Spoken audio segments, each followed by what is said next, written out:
పర్యావరణానికి జలచరాలకు ముప్పుగా మారుతున్న గుర్రపు డెక్క మొక్కల బెడదను నివారించడంతో పాటు వాటిని ఉపయోగకరమైన వస్తువులుగా మార్చి గ్రామీణ మహిళలకు ఆర్థిక భరోసా కల్పించడమే లక్ష్యంగా ప్రభుత్వం ప్రత్యేక ప్రాజెక్టును చేపట్టిందని జిల్లా కలెక్టర్ ఎంఎన్ హరీంద్ర ప్రసాద్ తెలిపారు.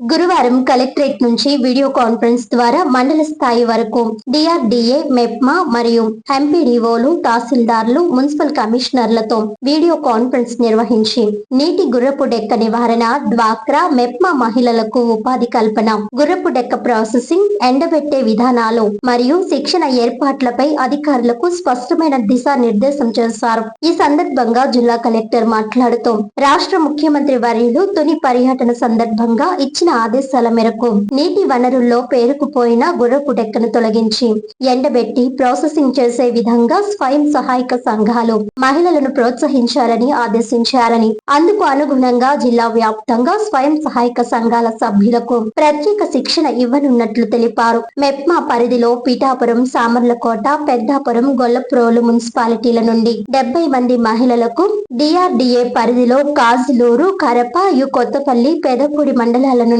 80 మంది మహిళలకు శిక్షణ ఇవ్వనున్నట్లు తెలిపారు. మొత్తం 4 బ్యాచ్లుగా ఈ శిక్షణ కార్యక్రమాలు నిర్వహించబడతాయని అన్నారు. నీటిలోని ఆక్సిజన్ ను హరించి జలచరాల నాశనానికి కారణమయ్యే ఈ కలుపు మొక్కలను తొలగించి ప్రాసెసింగ్ చేయడం విధానాలపై శిక్షణ పూర్తి చేసి మహిళలను పూర్తి స్థాయిలో ఉత్పత్తుల తయారీకి సిద్ధం చేయాలని ఆదేశించారు. ఈ వీడియో కాన్ఫరెన్స్ సమావేశంలో DRDA PD G Srinivasarao, MEPMA PD Sailaja, APDM M Jilani తదితర జిల్లా స్థాయి అధికారులు పాల్గొన్నారు. వాళ్ళని చేసుకోవాలి, లేకపోతే అలా ఇది ఉండదు, ఎఫెక్టివ్ ఉండదు. So please plan the training from July 5th. August 5th is the cut-off date by which training should start. ఒకవైపు ట్రైనింగ్ జరుగుతూ ఉండగా ఇంకోవైపు వీళ్ళకి కావాల్సిన equipment, it may be some drying equipment, or it may be some mending equipment, or some needles or small little tools which they need for making bags, hats, ఏం కావాలో ఆ products కావాల్సిన ఎక్విప్మెంట్కి సంబంధించిన ఇండెంట్ కూడా మనము పెట్టుకోవాలి. వర్కౌట్ చేయండి. On top of that, once training అయిపోయాక వాళ్ళే స్వయంగా తయారు చేయడానికి అవసరమైన ఎక్విప్మెంట్ కూడా మనం ఆర్డర్ ప్లేస్ చేయాలి. So that is one part. Then next thing is with respect to collection.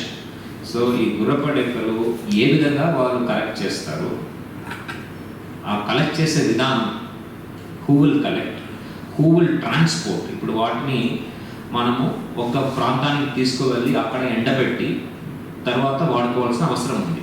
So ఎండబెట్టడానికి తగు స్థలం మనకి అందుబాటులో ఉండాలి. So how much quantity each group will be processing. ఉదాహరణకి పెద్దపూడిలో నేను 2 గ్రూప్ చేస్తున్నాను. 2 గ్రూప్ ఎక్కడెక్కడ వారు చేసుకుంటారు.